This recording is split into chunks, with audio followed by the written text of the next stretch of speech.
Bueno, què tal, com esteu?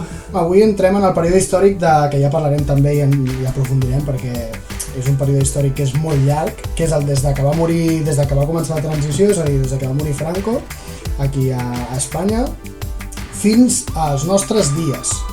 I aquí està. Ei!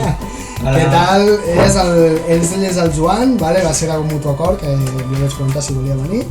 La frontera que tens aquí al voltant, no? Això d'aquí seria el hinterland de la ciutat, és a dir, tot el que aprofita la ciutat, tot el que depèn de la ciutat. Val? Això és interessant. Les fronteres de la ciutat s'amplien, el que permet accedir a més recursos. Per tant, fixa't el que ens està dient aquest joc, que és una manera bastant interessant de resoldre-ho, que és que com més cultura tens, la ciutat també s'expandeix, arriba a més llocs.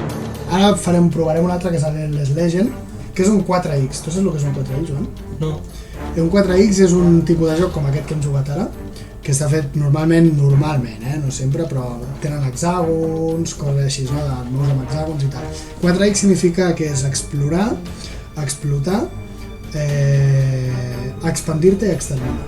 Està xulo, jo el recomano molt perquè a part que t'hi passes molt bones hores, et fa entendre molt bé certes coses, com per exemple la gestió o l'administració d'una ciutat o d'un imperi.